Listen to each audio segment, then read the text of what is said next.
Good morning, good morning, good morning. Merry stupid o'clock, everyone. Welcome to another episode of Spilling Tea. I am a host. Oh my god. I am your host, Tiffany Daniels. We're going back to that horrible world known as the JRC. But before we get going this morning, usual disclaimers. First off, you are going to see the link into this investigative report into the death of Linda Cornelison that took place back in December of 1990, right there in the description box, along with the other pertinent links to the Stop the Shocks campaign, including Autistic Hoy's massive archive on the subject. We also have the templates, folks. Sign your name, click on your senator. You know what to do, all right? We also have the ever-present, self-explanatory change.org Shut the Judge Rotenberg Center Down petition. Now, folks, when we talk about the JRC here, you're going to hear vivid descriptions of and catch surveillance footage of peoples with disabilities being tortured and abused. If you have young children present, please go ahead and use your headphones, all right? Now, folks, it is 3:12 a.m., stupid o'clock in the morning. I'm somewhat more awake than usual. But still, if I fumble over any of my words this morning, stare off into space, or going on a curse-filled rant, my apologies in advance, alright? Okay, so we are going back to where we left off yesterday. And yes, he was photobombing. Do you want to say hi to the peoples? Do you want to say hi to the peoples? No. No, you don't want to? No. Why isn't Mommy paying attention to the cat? Oh, did you kid? Sorry, guys. Distraction. Alright, so we are starting off here. And folks, if I repeat myself, I'm sorry. I can barely remember yesterday, except I went on 2 awesome streams, okay?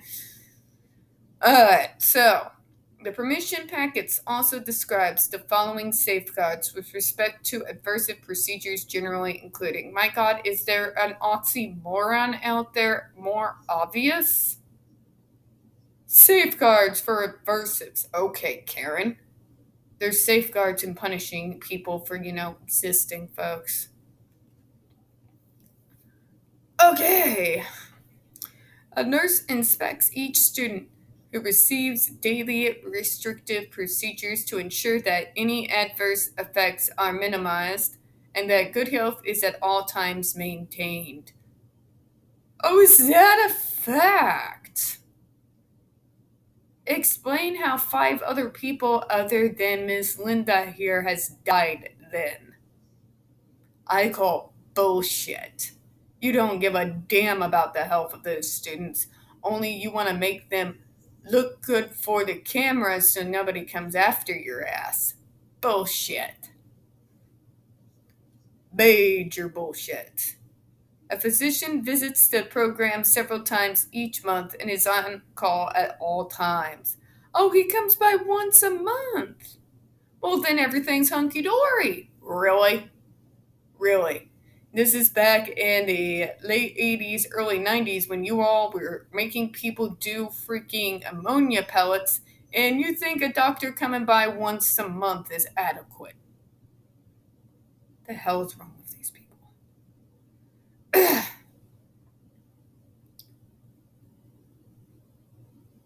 Informed written consent is obtained from the parents for all restrictive procedures, and this consent is renewed annually. Well, that makes it all better then, doesn't it, Tiff? No! No! Not every parent has their child's best interests at heart. Not every parent knows exactly the kind of sick shit you all get up to. You can sit there and say that we told them everything all you want to, but I'm sorry, that's just your word for it, and you have to forgive me, JRC, if I don't believe you as far as I can throw your building. Okay? Yeah, bullshit. Also, ever hear of child abuse? It's rather prevalent when it comes to kids who have disabilities, whether intentionally or not intentionally. These parents have done everything from have us ingest fucking bleach as a therapy to sending us to your ass. And let's see here.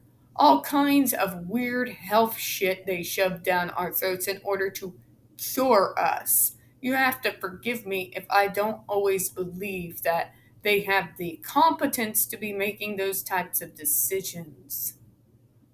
Sorry, not sorry. I'm sorry, folks. I have sympathy for parents. I really do.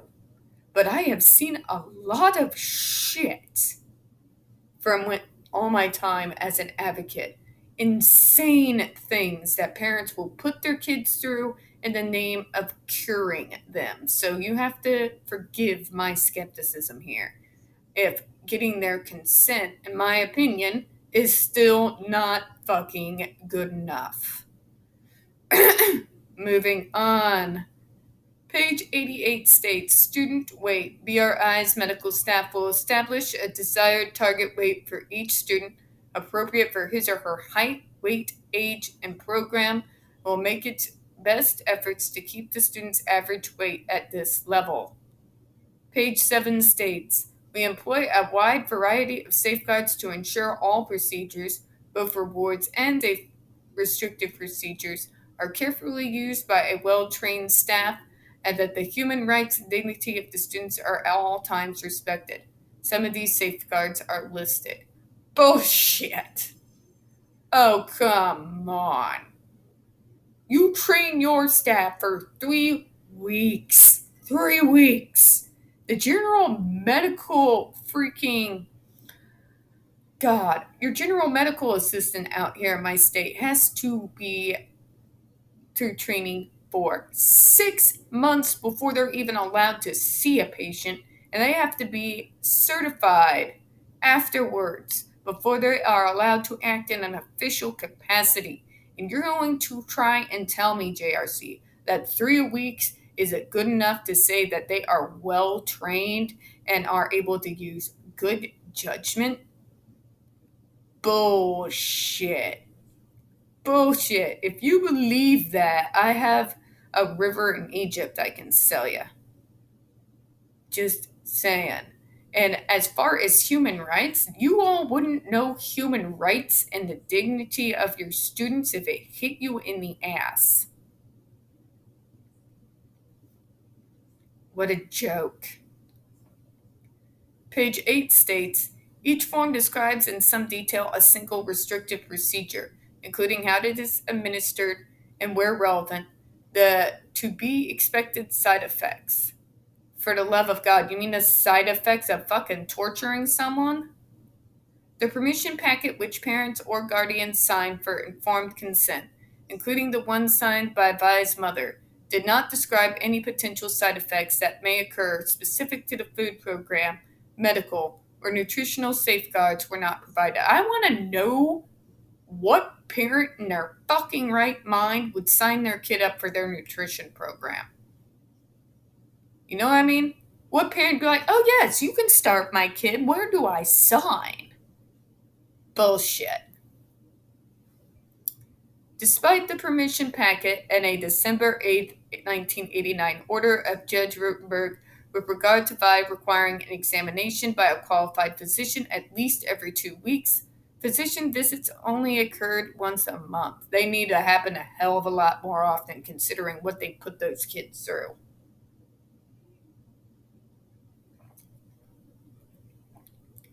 While the BRI policy and above-mentioned permission packets require daily inspections of students on aversives by nurses, with the exception of about 3 weeks' worth of sheets documenting such checks in 1990, the daily body check sheets by nurses have been destroyed. Oh, obstruction of justice, huh? Yeah, color me surprised. Not. Thus, it can't be determined from documentation that daily examinations occurred. Moreover, as noted above, there are deficiencies and irregularities concerning these sheets, including use of stamped signatures by individuals who did not actually fill them out, and questions about the adequacy or completeness of the information. Despite the fact that permission packets filled out by parents state that students on specialized food programs will be maintained at proper weight, and a June 13th, 1984 court order regarded to Vi requiring that her weight not fall below 90% of her ideal body weight red line figure, BRI policy and practice allowed Vi and other students' weight to fall below 90% of ideal weight to as low as 80% as confirmed by the following. Uh-huh. Now we're getting some truth. The tea is about to be spilled, folks. Do go on. On March the 29th, 1989, W16's records indicate a medical contraindication form to continue the red line of 90% minimum for Vi. However, on February the 27th, 1990, W2's general order was if a student is below 80%, they should return to 85 and maintain it for 3 days before going back on food program. God, that's insane. So they'll only let you be allowed to eat your normal amount of food long enough to not get them in trouble. Wow. On March the 20th, 1990, W2's general order indicates he should be notified if any student is at or below 85% of ideal weight. And if a student reaches 80% of ideal weight, he or she goes off program. On August the 12th, 1990, August the 18th, 1990, and November 13th, 1990, another physician, W17, maintains continuity of the red line at 80%.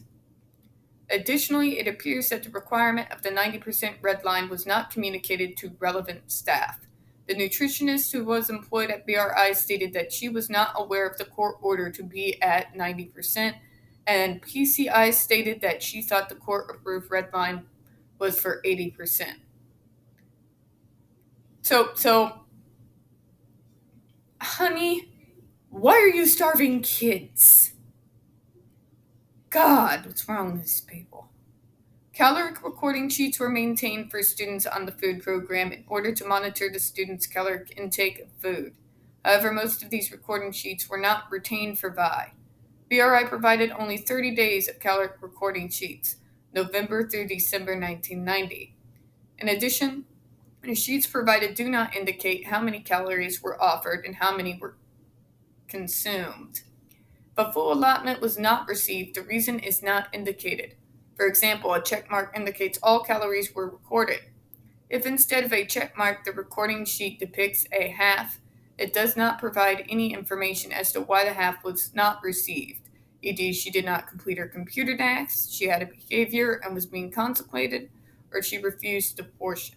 I think it's bullshit that you all think it's okay that people with disabilities have to fucking earn the right to eat.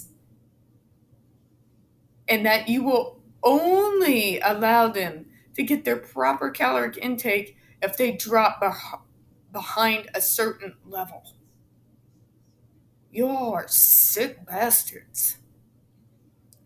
Staff reported in 1989-1990 that they routinely monitored and recorded students' ketone levels. This practice was implemented in order that a student did not lose weight and become ketotic, breaking down his or her proteins. Staff were not able to recall specifically if it was done for Vi. Really? God, and yet they're fully competent and trained, folks. The ketone test results for Vi were not provided. PC1 RN could not locate them. In April the 6th, 1989 order relative to Vi, the court approved a plan that she receive a minimum of 2,500 calories per day. However, from the point and up to December 1989, when the BRI received approval to implement the specialized food program, BRI decreased the calorie intake to 2,000, then to 1,800, then to 1,500. So they skate around the rules They don't even do what their fucking court that defends their ass tells them to do, and they still get away with it. Ugh, I do not understand how the hell this place is still open.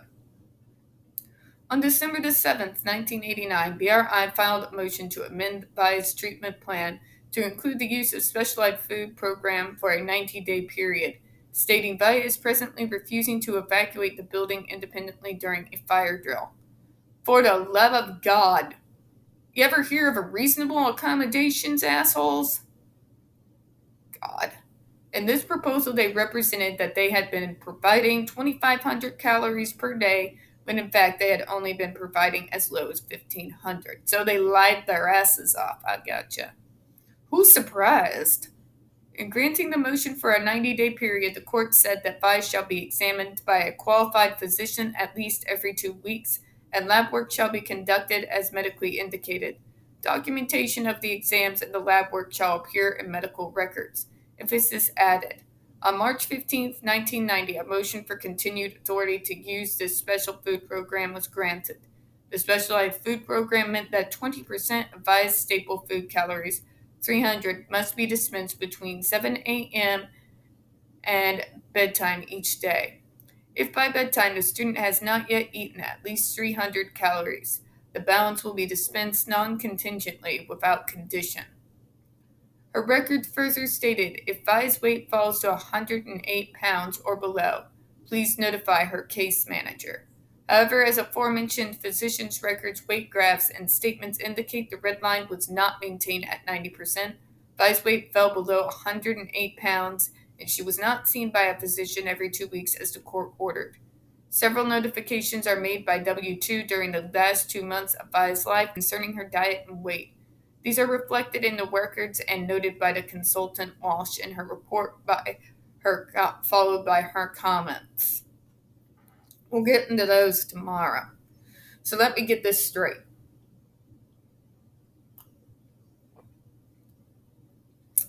The JRC violates a court order on one of their students.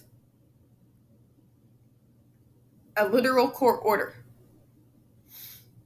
And still there are no consequences for these actions? Seriously. Because it seems to me that they get to do whatever the hell they want to these students. And no matter what independent investigations find out, or if the student dies or not, they just keep continuing to be able to go on facing no consequences, winning lawsuit after lawsuit. It is mind-blowing.